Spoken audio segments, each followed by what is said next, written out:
apa yang terjadi pada masa kini dengan Israel dan Iran ternyata sudah ada sejarahnya di dalam Alkitab. Nah saudara-saudara, kenapa mereka perang? Sebab Alkitab menunjukkan bahwa perang merupakan tanda daripada akhir zaman. Dunia sedang menahan napas. Ketegangan antara Israel dan Iran terus meningkat. Banyak yang mulai bertanya, apakah ini hanya konflik regional? Atau justru awal dari Perang Dunia Ketiga? Bersama Pendeta Rubin Adi Abraham, kita akan melihat fakta dan perspektif iman di balik peristiwa besar ini. Pada pagi ini saya akan menyampaikan firman Tuhan dengan judul Perang Israel versus Iran. Apakah akan memicu Perang Dunia Ketiga? Saudara-saudara, tanggal 13 April 2024 yang lalu, Iran menyerang Israel dengan tiba-tiba. Dengan 300 rudal, drone, misil dan sebagainya. Lalu karena tindakan tersebut 19 April 2024 Israel balik menyerang Iran. Pertanyaannya, bisakah ini memicu Perang Dunia Ketiga jika Iran didukung oleh Rusia, oleh Turki, negara-negara Arab yang ada, sedangkan Amerika disupport oleh, sedangkan Israel didukung oleh Amerika dan juga banyak koalisinya. Saudara-saudara, sebelum kita membahas lebih jauh tentang perang ini, saya mau menjelaskan terlebih dahulu tentang siapakah Iran itu sebetulnya. Sebelum tahun 1935, negara Iran itu disebut Persia, saudara. Dan tentang Persia ini ada beberapa catatan Alkitab yang kita juga perlu ketahui. Yang pertama, Kekaisaran Persia itu didirikan oleh Kores Agung atau Cyrus tahun 550 sebelum Masehi. Jadi 6 abad sebelum Yesus lahir. Dia adalah raja kafir yang dipakai Tuhan untuk memulangkan Israel yang pernah ditawan oleh Babel selama 70 tahun dan membangun kembali bait Allah di Yerusalem. Kita tahu Babilonia yang dipimpin oleh Nebukadnezar pernah menawan Israel 70 tahun. Tapi Babilonia, Irak sekarang dikalahkan oleh Persia, Iran sekarang. Lalu Raja Persia yang menaklukkan kerajaan Babel menyuruh orang Israel balik ke negara asalnya. Bahkan dia membiayai pembangunan bait Allah kembali di Yerusalem. Saudara-saudara, itu dicatat dalam Esra 1 ayat 1 sampai 3. Berikutnya kita perlu tahu bahwa etnis Persia sebetulnya merupakan keturunan bangsa Arya dari Madai anak Yafet. Dari Kejadian 10 ayat yang kedua. Dan dari Yafet inilah muncul bangsa Eropa yang kebanyakan tinggi berkulit putih. Kita tahu dunia pernah dibinasakan oleh air bah. Allah menyelamatkan Nabi Nuh dan 3 orang anaknya, Sem, Ham, dan Yafet. Dan dari 3 orang anak ini menyebarlah seluruh manusia yang ada di dunia. Dari Yafet muncul keturunan Eropa, di mana orang Persia juga berasal. Ini berbeda dengan bangsa Israel dan bangsa Arab yang merupakan keturunan Sem. Karena itu mereka disebut sebagai bangsa Semitik. Beda juga dengan bangsa Afrika yang berkulit hitam yang merupakan keturunan daripada Ham. Bangsa Arya ini kemudian menjadi 2 bangsa besar, Persia dan Media. Dalam perkembangannya mereka kemudian bercampur dengan bangsa setempat yang adalah bangsa Elam yang merupakan keturunan Sem. Kejadian 10 ayat 22 mencatat itu. Dan pada masa kini mereka ada di Iran bagian selatan. Nah saudara-saudara, pada waktu Israel membalas serangan Iran, maka kota yang diserang namanya Isfahan. Isfahan itu adalah sebuah kota yang ada di Iran Selatan.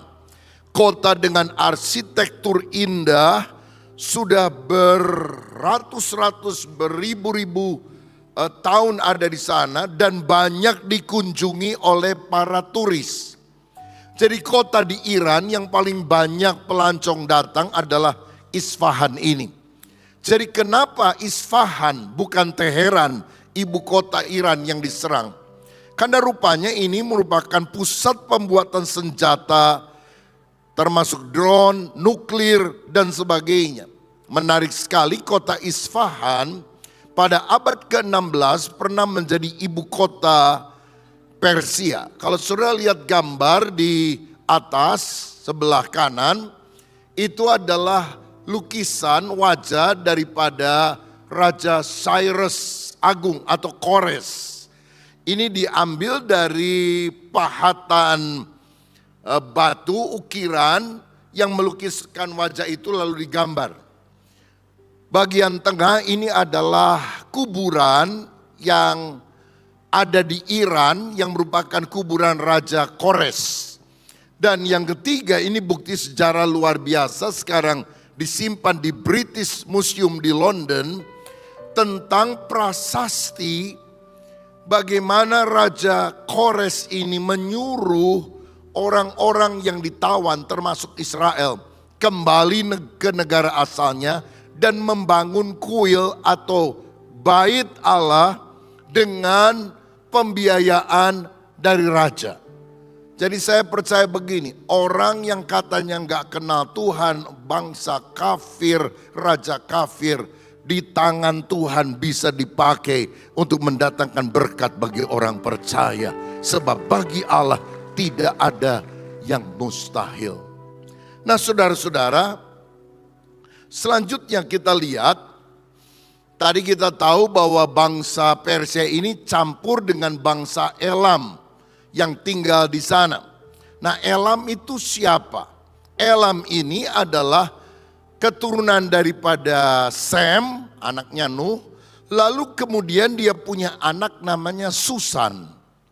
Susan ini kemudian menjadi nama ibu kota kerajaan Elam. Dan menarik sekali dalam catatan Alkitab, baik Daniel, Esther, dan Nehemia ternyata pernah tinggal di Susan. Ada Puri Susan, ada Benteng Susan, kota Susan. Pada zaman modern ini kota Susan disebut sebagai kota Susa. Ada di Iran, daerah selatan. Dan luar biasanya di kota Susa ini, di Iran ada kuburan Daniel. Daniel siapa? Daniel yang dicatat dalam Alkitab yang pernah dimasukin ke dalam gua singa. Kalau saudara lihat gambar di bagian bawah ini adalah tempat yang diyakini merupakan kuburan daripada Nabi Daniel. Dan bagian atas itu dalamnya, interiornya tentang kuburan Daniel. Mosaiknya agak mirip dengan arsitektur Islam karena Persia atau Iran sekarang dari abad pertengahan banyak dikuasai oleh kekafilahan Islam. Tapi sebetulnya Daniel sendiri bukan orang Islam dan bukan orang Persia. Saudara tahu Daniel orang apa? Yahudi, saudara. Dan agamanya apa? Yudaisme, bukan Kristen juga. Karena Kristen waktu itu belum lahir sebagai agama. Jadi dia orang Yahudi, berdoa setiap hari 3 kali menghadap atau kiblatnya ke arah Yerusalem. Dan menarik sekali, Isfahan yang juga dekat dengan Susa beberapa jam saja naik kendaraan yang ada di Iran Selatan, adalah kota yang memiliki pemukiman Yahudi terbesar dan tertua di Iran. Sampai hari ini kira-kira 1.500 orang Yahudi masih tinggal di sana. Itu pertanda memang daerah Persia, daerah ini pernah dikuasai atau pernah ada orang-orang Yahudi yang tinggal di sana. Nah, catatan ketiga tentang Persia atau Iran adalah Ratu Ester itu yang pernah tinggal di Puri Susan di Persia, dipakai Tuhan menyelamatkan bangsa Yahudi dari pembantaian oleh Haman pada pemerintahan Ahasiweros atau Xerxes yang pertama. Dan kita kemudian lihat bahwa kitab Ester sebanding dengan kitab Keluaran, di mana Tuhan pernah memakai seorang yang bernama Musa mengeluarkan Israel dari pembantaian Firaun menuju tanah perjanjian, tanah Kanaan. Nah, di dalam Alkitab kita ada kitab Ester. Kitab Ester adalah kitab yang paling banyak diperdebatkan, apakah layak masuk di dalam kanon Alkitab atau tidak. Apakah memang pantas diakui sebagai firman Allah atau tidak. Kenapa? Karena di dalam kitab itu tidak ada satu kali pun kata Allah atau Tuhan atau YHWH atau Elohim ada di sana. Sehingga orang mulai berpikir, bagaimana mungkin sebuah kitab yang tidak pernah mencantumkan kata Allah atau Elohim atau Yahweh diakui sebagai firman Allah. Tapi akhirnya saya percaya ini karena karya Roh Kudus, kitab Ester juga dikanonkan, diakui sebagai firman Allah. 66 kitab di dalam Alkitab Kejadian sampai Wahyu termasuk Ester. Kenapa? Karena sebetulnya walaupun istilah Yahweh tidak disebutkan, karya Yahweh, karya Elohim, karya Tuhan Allah yang begitu dahsyat, nyata dalam kesenyapan kerjanya. Sebab kalau kitab Keluaran kita tahu bersama, Israel hampir dibantai oleh Firaun di Mesir, dikeluarkan oleh Tuhan melalui Musa, persis sama. Yahudi juga pernah mau dibantai, bukan di Mesir tapi di Persia. Dikeluarkan oleh Allah atau dibatalkan rencana pembantaian itu melalui seorang ratu bernama Ester. Jadi Keluaran dan Ester itu punya nilai historis yang luar biasa karena sejajar menceritakan bagaimana penyelamatan Allah kepada bangsa pilihan Allah Israel. Nah, saudara-saudara, memang hubungan antara Iran dan Israel atau Persia dan Israel tepatnya pasang surut. Tetapi sejak tahun 1979 ketika Ayatullah Khomeini menggulingkan kerajaan yang dipimpin oleh Shah Reza Pahlavi dengan revolusinya, maka dia menjadikan Iran sebagai republik Islam. Dan sejak itu Iran memusuhi Israel dan visinya adalah menghapus Israel dari peta dunia. Tapi bagaimanapun juga ada relasi antara Israel dan Persia. Dan yang keempat yang saudara mungkin ingat adalah pada waktu Yesus lahir ada orang Majus dari timur. Matius 2 ayat yang ke-1. Melihat bintang di langit. Mereka adalah ahli astronomi, farmasi, penasihat raja. Dan banyak orang yakin bahwa mereka berasal dari Persia dan datang ke Yerusalem, lalu kemudian pergi ke Bethlehem untuk menyembah Yesus dan memberikan persembahan berupa emas, kemenyan, dan mur. Jadi menarik sekali ya secara historis apa yang terjadi pada masa kini dengan Israel dan Iran ternyata sudah ada sejarahnya di dalam Alkitab. Nah, saudara-saudara, kenapa mereka perang? Sebab Alkitab menunjukkan bahwa perang merupakan tanda daripada akhir zaman. Matius 24 ayat 6 dan 7 berkata, kamu akan mendengar deru perang atau kabar-kabar tentang perang. Namun berawas-awaslah, jangan kamu gelisah, sebab semuanya itu harus terjadi, tetapi itu belum kesudahannya. Sebab bangsa akan bangkit melawan bangsa dan kerajaan melawan kerajaan. Akan ada kelaparan dan gempa bumi di berbagai tempat. Sekarang seringkali kita mengalami gempa bumi. Minggu yang lalu Bandung juga mengalami goncangan gempa bumi kan, setengah 12 malam. Kelaparan mulai menghantui banyak negara. Tapi Alkitab dengan jelas berkata bahwa perang akan menjadi tanda dari akhir zaman. Kalau saudara lihat peta di sana, Iran kalau menembakkan roketnya, dia harus melintasi wilayah udara Irak dan wilayah udara Yordania, saudara-saudara. Baru mereka masuk Israel. Kan mereka mesti melintasi batas negara. Nah, kalau itu ditarik garis lurus, nanti akan saya jelaskan bagaimana dengan Yordania. Nah, saudara-saudara, selanjutnya Alkitab mencatat bahwa pada akhir zaman menjelang kedatangan Kristus akan ada perang besar. Yang pertama disebut perang Gog Magog, di mana Israel akan diserang oleh bangsa dari utara yang berkolaborasi dengan bangsa-bangsa selatan. Rusia dan sekutunya, bangsa-bangsa Afrika dan sekutunya, satu dari utara, satu dari selatan, akan menjepit Israel yang ada di tengah. Ini dicatat dalam Yeskiel 38-39 dan menurut Alkitab disebut sebagai perang Gog Magog. Lalu ini akan disusul setelah sekian waktu tertentu oleh perang besar lainnya, namanya Harmagedon. Wahyu 16, Wahyu 9 mencatat hal itu, di mana 200 juta orang pasukan dari timur akan menyerang Israel. Jadi akan ada konflik antara barat dan timur menjepit Israel. Sebelumnya utara dan selatan. Kalau utara, selatan, barat, timur perang, itu namanya perang apa? Perang dunia ketiga. Jadi Alkitab sudah menubuatkan perang besar terakhir, perang dunia ketiga yang disebut sebagai perang Gog Magog dan perang Harmagedon.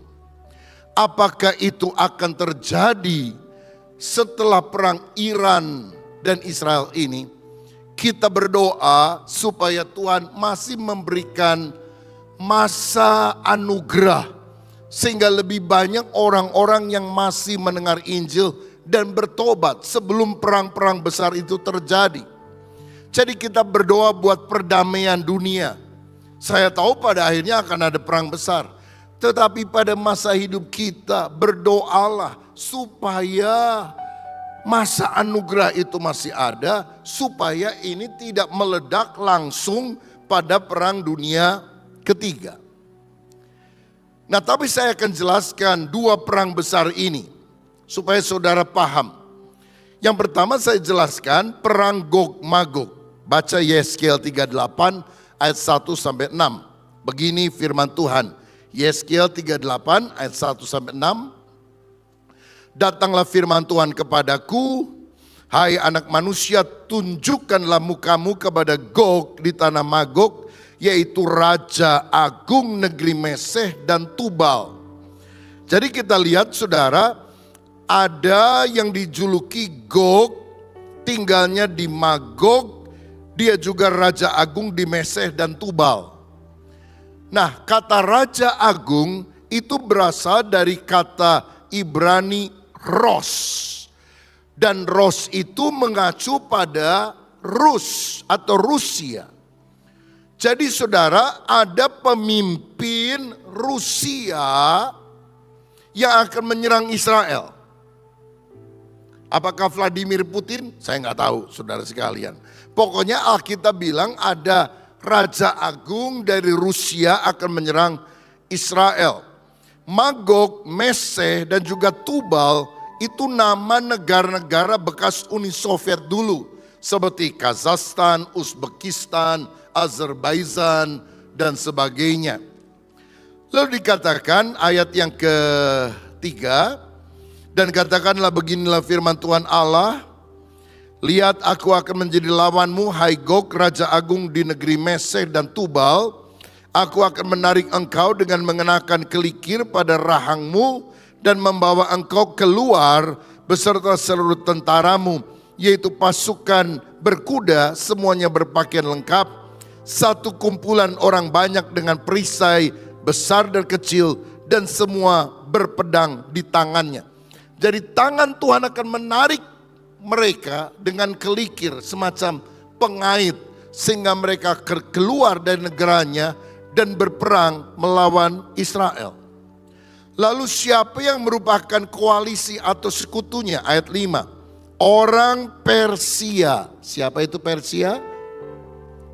Siapa Persia? Saya sudah jelaskan tadi. Iran akan berkolaborasi dengan Rusia. Ethiopia atau Kus di dalam Alkitab. Ethiopia kan di Afrika, saudara. Lalu Put atau Libya menyertai mereka dan semua dengan perisai dan ketopong. Orang Gomer dengan seluruh bala tentaranya. Gomer ada yang berkata itu Eropa Timur, ada yang berkata itu adalah Syria. Karena mereka pernah tinggal di daerah-daerah tersebut beberapa ratus atau ribu tahun yang lampau. Lalu Bet Togarma ini mengacu pada negara Turki. Dari utara sekali dengan seluruh bala tentaranya, banyak bangsa menyertai engkau. Kalau saudara lihat peta Israel, Israel itu negara yang kecil, nggak besar. Persis di atasnya, kalau kita tarik garis lurus ke utara, itu adalah Turki. Ditarik lagi ke atas, Uni Soviet atau sekarang Rusia. Jadi Rusia kolaborasi dengan Turki dan negara-negara lain termasuk Iran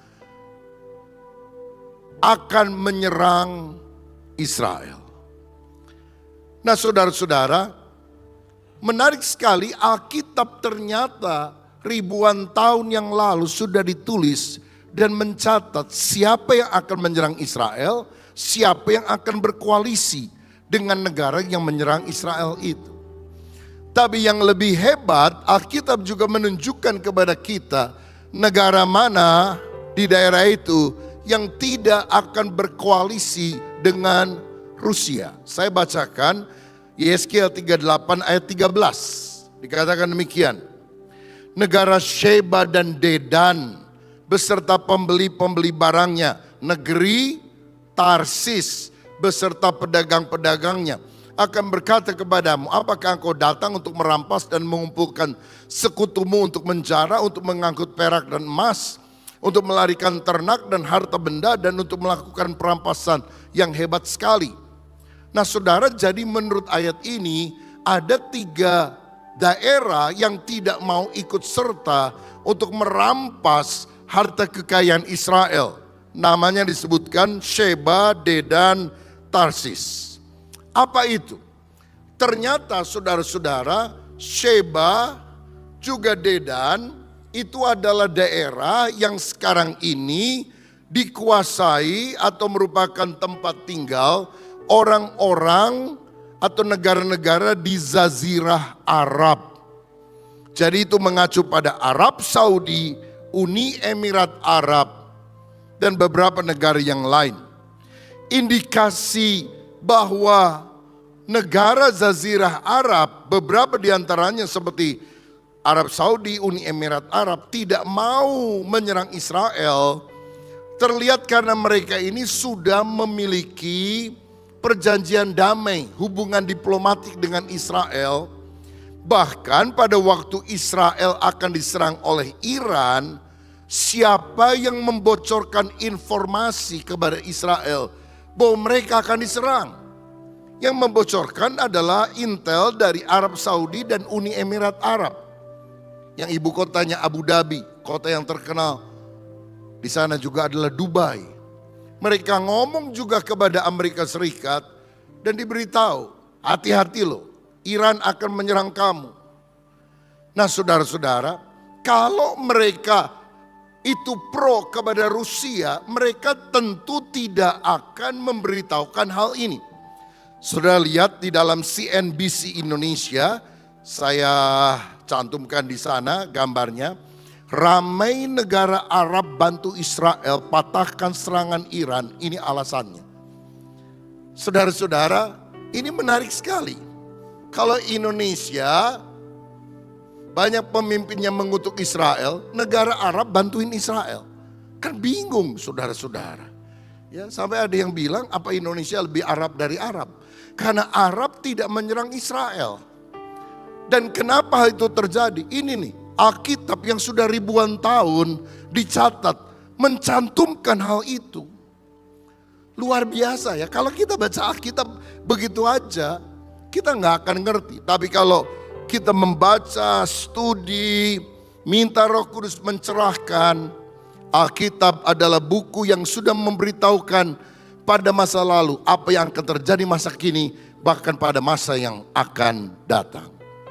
Satu kota lain yang disebutkan adalah Tarsis, dan itu campaknya mengacu kepada Inggris yang ada di Eropa. Negara-negara Eropa seperti Inggris, Perancis, Jerman itu tidak pro kepada Rusia. Dia pronya kepada Amerika dan menjadi sekutunya. Jadi ini nama negara-negara yang tidak akan berperang melawan Israel. Tetapi kelak pada perang Gog dan Magog, ketika Rusia dan sekutunya menyerang Israel, Alkitab memberikan petunjuk tampaknya Eropa dan Amerika Serikat tidak membantu Israel di perang itu. Sehingga hanya Yahweh, Elohim, Allah sendiri yang akan memberikan pertolongan kepada Israel. Saudara-saudara, kenapa sih kok ada yang mau perang gak mau perang? Perang itu mahal banget biayanya. Satu tembakan misil itu saudara, harganya luar biasa. Saya diberitahu oleh orang bahwa tiap kali diserang seperti kemarin 300 tembakan dari Iran, sebelumnya dari Hamas ratusan juga, bahkan lebih banyak, itu ditangkis oleh Iron Dome. Kita pikir wah hebat ya. Jadi begitu ada misil terbang, Israel melihat dengan radar langsung tembakan juga. Ceng, duar. Ternyata satu alat penangkal ini kira-kira kalau dikuruskan kira-kira harganya 750 juta rupiah. Kalau 300 kali aja saudara sekalian, berapa itu?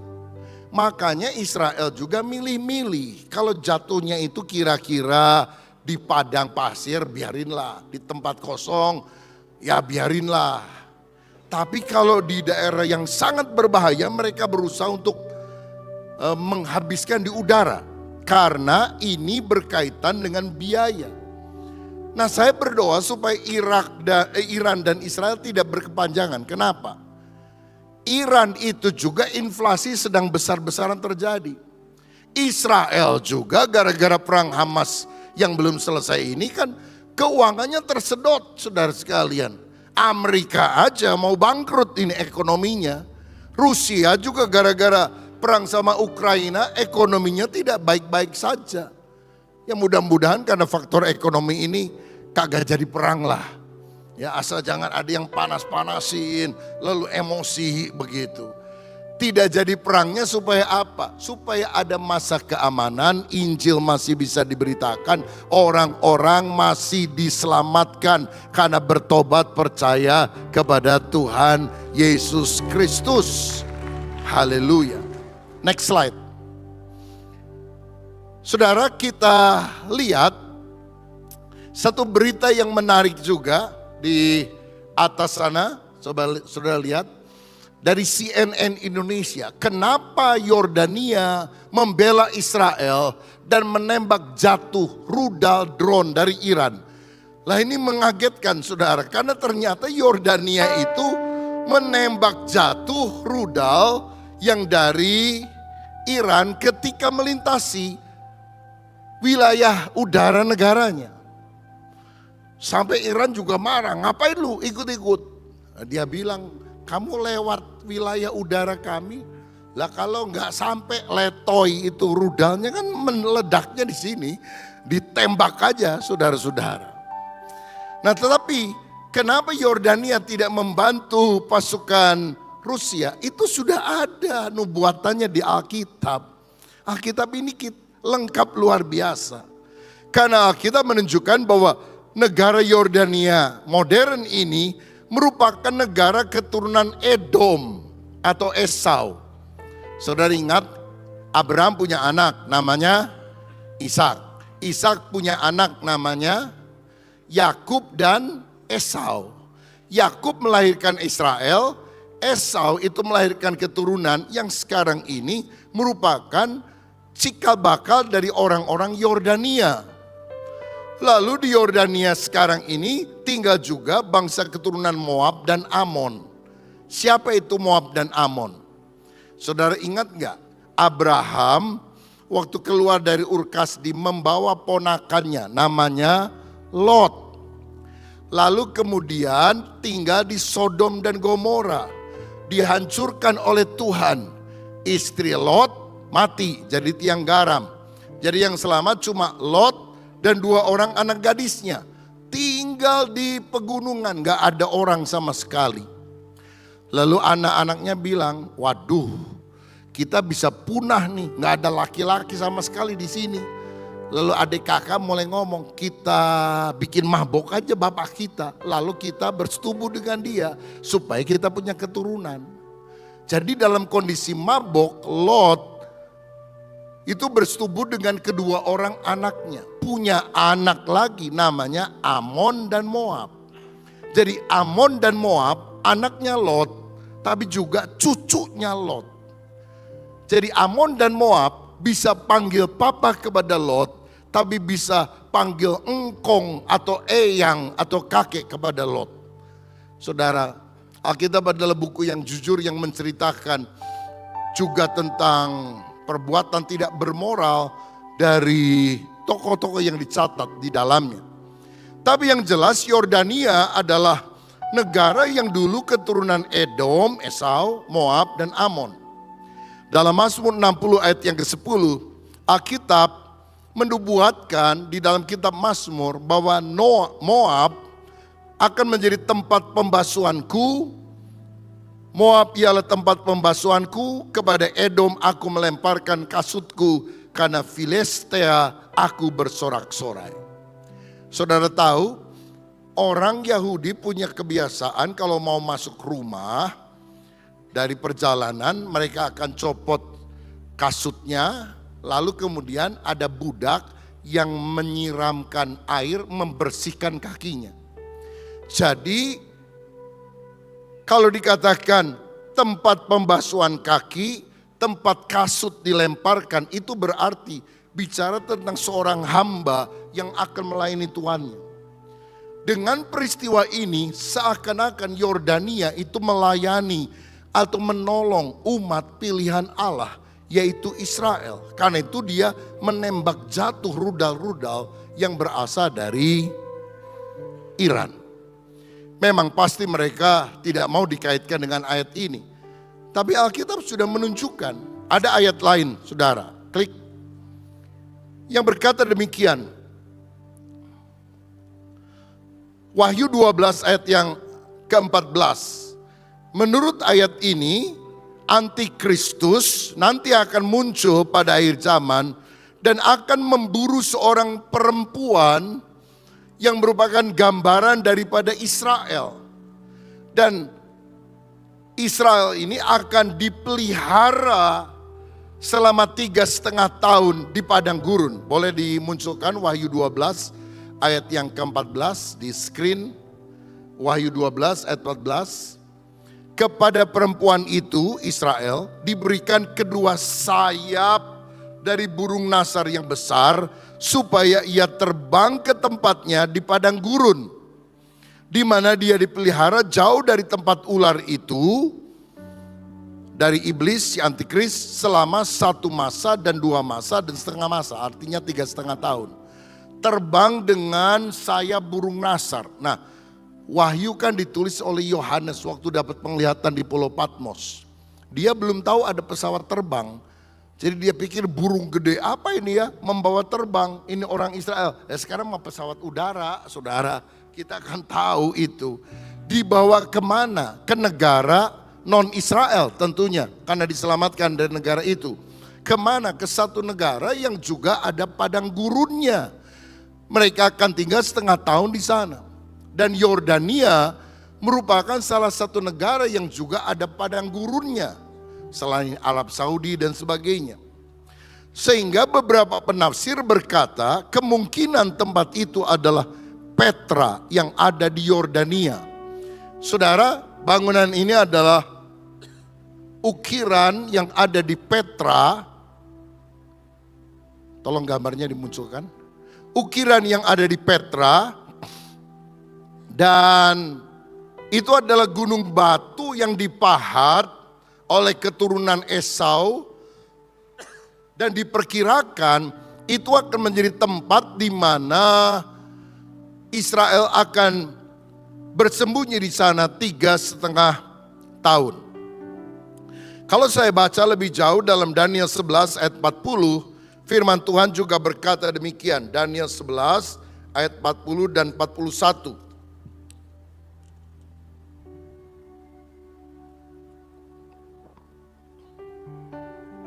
Tetapi pada akhir zaman Raja Negeri Selatan akan berperang melawan dia, dan Raja Negeri Utara akan menyerbunya dengan kereta dan orang berkuda dan dengan banyak kapal. Dan dia akan memasuki negeri-negeri dan menggenangi dan meliputi semuanya seperti air bah. 41. Juga tanah permai, maksudnya Israel, akan dimasukinya dan banyak orang akan jatuh. Tetapi dari tangannya akan terluput tanah apa? Edom, tanah apa? Moab, dan bagian penting dari Bani Amon. Jadi nanti akan ada serbuan dari utara dan selatan. Dan yang diserbu adalah tanah permai, Israel. Tetapi yang tidak akan jatuh, akan luput Edom, Moab, Amon. Ini negara apa? Yordania. Yordania akan luput ketika Antikris menyerang Israel. Saudara, para penafsir berkata bahwa apa yang dicatat dalam Daniel 11 ini sudah digenapi pada waktu Antiochus dari Yunani menyerang Israel sekian abad yang lampau. Namun ini akan terjadi lagi karena dalam penafsiran Alkitab ada yang disebut the law of double reference, hukum tafsiran ganda, bahwa apa yang pernah tergenapi pada masa lalu akan terjadi sekali lagi dalam skala yang lebih besar dan akan tergenapi pada masa kini. Dan itu akan terjadi pada masa pemerintahan Antikristus. Sekarang kita lihat. Ketika Rusia dan sekutunya menyerang Israel, apa yang akan terjadi? Bisa dimunculkan gambar berikutnya? Klik.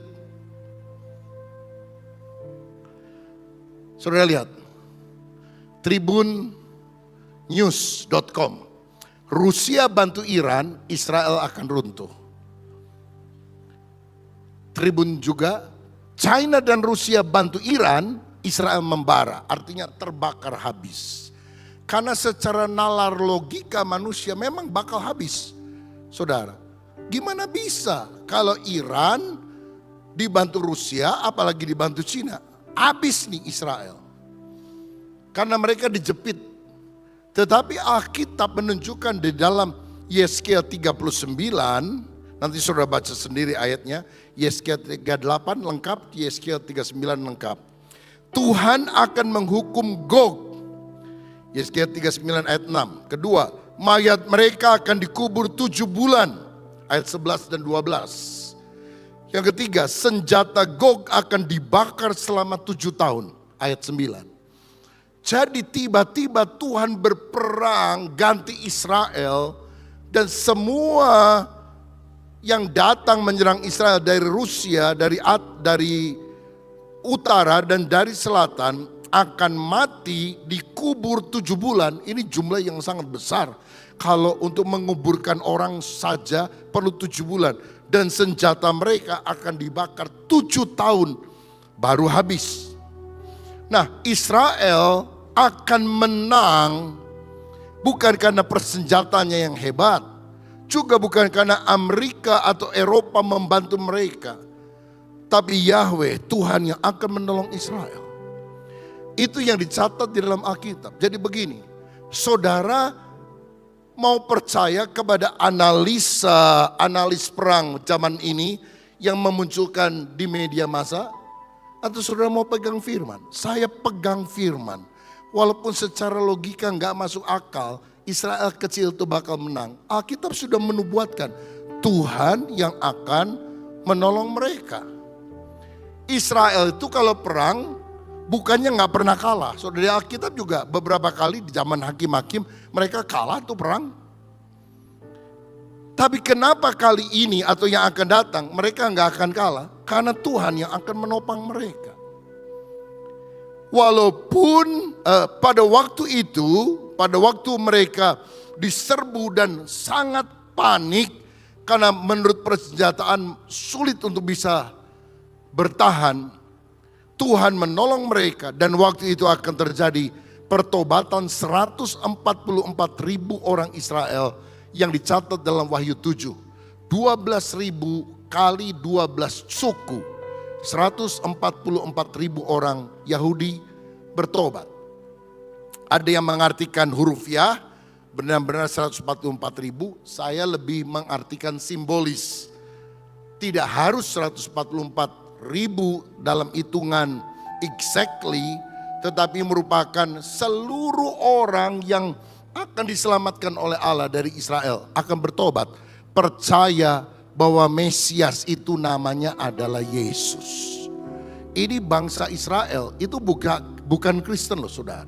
Lebih banyak Muslim di Israel daripada Kristen di Israel. Yang paling banyak Yudaisme.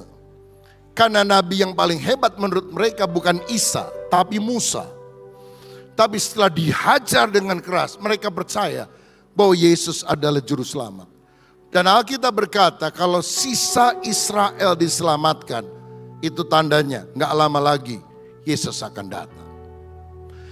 Nah setelah perang Gog Magog, ini akan disusul oleh perang berikutnya yang mungkin lebih terkenal istilahnya perang Harmagedon. Wahyu 16 ayat 12, dan malaikat ke-6 menumpahkan cawannya ke atas sungai besar, yaitu sungai Efrat.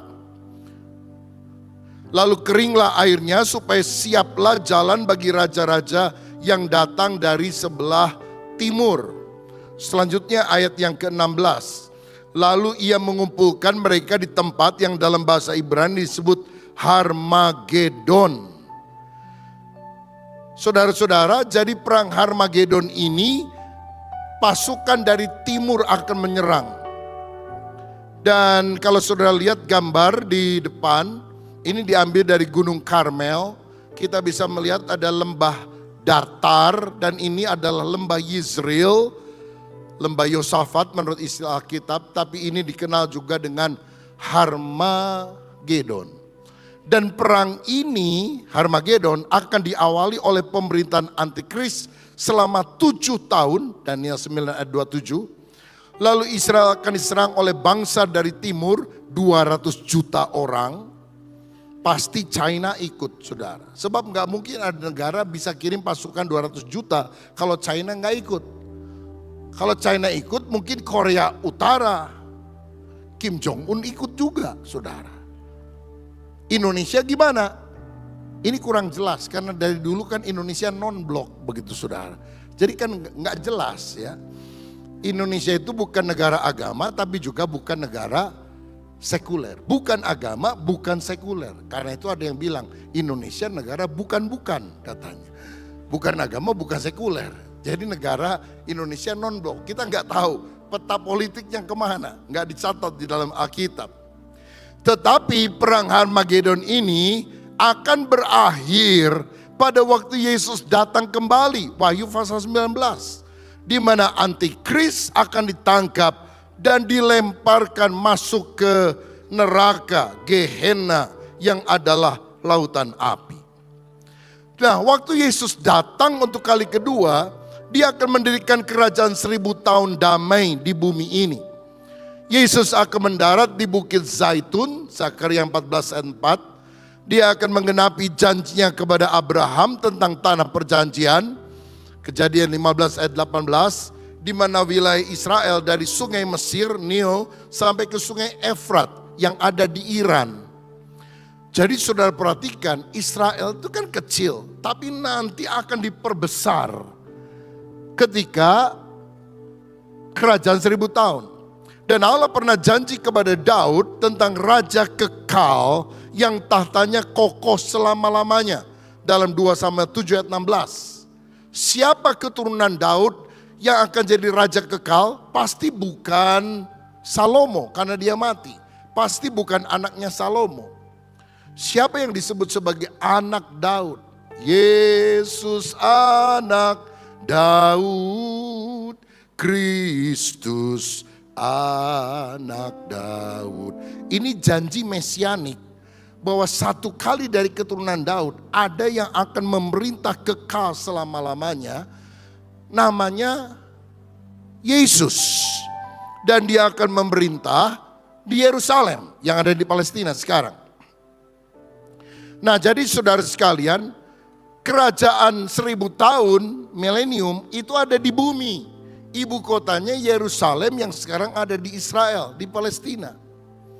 Tapi kemudian langit dan bumi tempat kita berpijak ini akan lenyap, 2 Petrus 3 ayat 10, oleh nyala api. Itu yang disebut sebagai kiamat. Lalu Tuhan akan menciptakan langit yang baru dan bumi yang baru. Dan waktu Tuhan menciptakan langit yang baru dan bumi yang baru, Alkitab berkata Yerusalem baru akan turun dari sorga menjadi ibu kota untuk langit baru dan bumi baru. Jadi waktu Yesus naik ke sorga, dia masuk ke kota namanya Yerusalem baru. Dia bilang, aku sediakan tempat bagimu. Di mana? Di sorga. Nama ibu kotanya Yerusalem baru. Kalau udah selesai, Yesus datang sama kota-kotanya dibawa untuk saya dan saudara. Jadi kita nggak akan pergi ke sorga yang sekarang. Sorga yang sekarang itu ibu kotanya akan turun bukan di langit dan bumi yang lama, tapi di langit dan bumi yang baru. Dan itulah kerajaan Allah yang kekal sampai selama-lamanya. Mungkin kali yang akan datang saya akan jelaskan lebih rinci tentang kerajaan 1000 tahun dan bedanya dengan langit baru dan bumi baru. Tetapi sebagai konklusi ada beberapa hal yang kita perlu perhatikan. Klik. Yang pertama, sebelumnya. Saudara-saudara, jadi sebelum peristiwa ini terjadi, sebelum kerajaan 1000 tahun, sebelum kerajaan Allah yang kekal, maka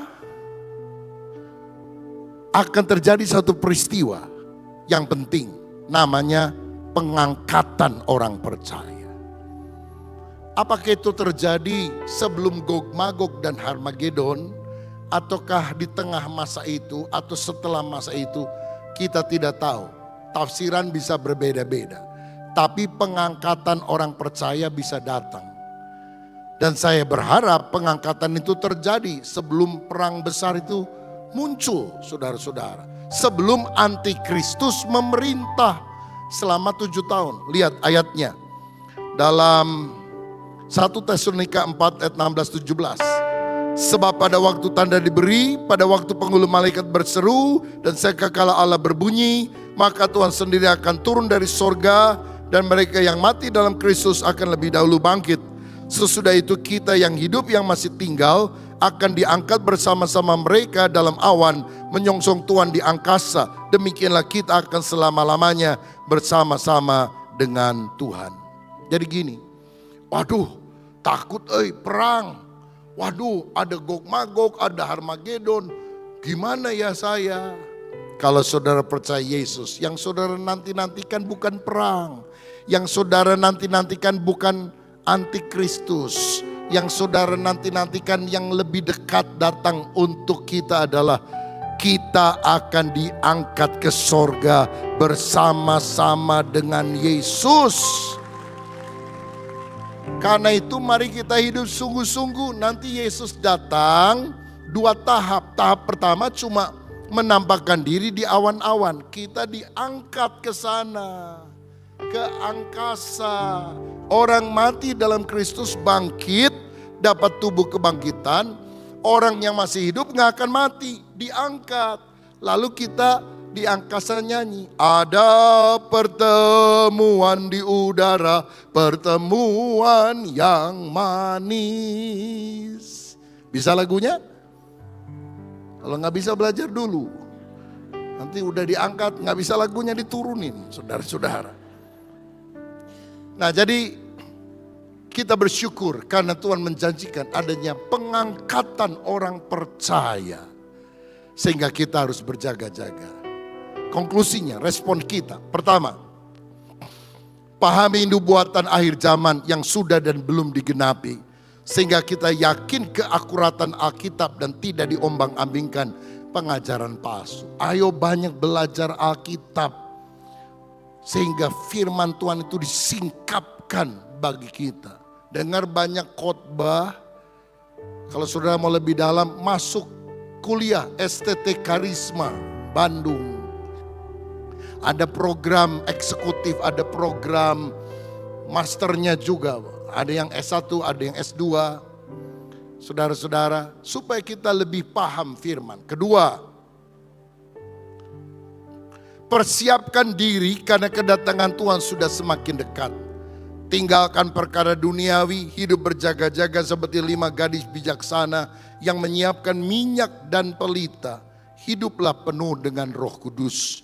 Karena kedatangan Tuhan sudah sangat singkat. Ketiga, percaya perlindungan Tuhan adalah yang terbaik. Jangan andalkan manusia. Belajar dari peristiwa Gog Magog. Israel diserang oleh negara-negara. Dan dunia meramalkan mereka akan hancur. Tapi kalau Allah menjadi pembela, justru Tuhan akan memberikan kemenangan. Juga kepada saudara yang dan saya, perlindungan kita yang terbaik adalah Tuhan sendiri. Dan yang terakhir, yang keempat, perbanyak doa agar masa anugerah keselamatan masih diberikan dan kita makin giat memberitakan Injil. Doakan juga kesejahteraan Yerusalem sesuai Mazmur 122. Karena kalau Yerusalem perang, Yesus segera datang. Kalau dia damai, masa anugerah masih ada. Jangan ngutuk-ngutuk. Karena Tuhan pernah janji nih sama Abraham. Aku memberkati orang yang memberkati kamu. Tapi aku akan mengutuk orang yang mengutuk kamu. Pokoknya mengutuk-ngutuk itu saudara. Akhirnya akan mengalami kesialan. Karena yang janji sama Abraham itu Tuhan sendiri. Tuhan kok mau dilawan. Kita gak setuju dengan kekejaman manusia dalam perang. Termasuk yang dilakukan Israel dan negara-negara lain. Kita juga bukan berdiri sebagai blok ini, blok sana. Kita berdiri pada bloknya Tuhan. Apa yang Alkitab ajarkan, itu yang kita ikuti. Kita berdoa kesejahteraan Yerusalem, pertobatan sisa Israel. Karena itu harus terjadi sebelum kedatangan Kristus untuk kali yang kedua. Mari kita berdoa supaya sungguh-sungguh masa anugerah masih diberikan kepada kita. Perbaharui diri menjelang kedatangan Kristus kembali. Agar waktu dia datang kita tidak ditinggalkan masuk di aniaya antikris. Tapi diangkat di dalam awan menyongsong Kristus sampai selama-lamanya. Tuhan memberkati. Mari kita berdiri bersama. Kiranya firman Tuhan hari ini menolong kita untuk semakin berjaga-jaga dan hidup setia kepada Tuhan di zaman akhir. Jika video ini memberkati saudara, jangan lupa like, subscribe, dan bagikan kepada orang lain supaya semakin banyak orang diberkati oleh firman Tuhan. Tuhan Yesus memberkati.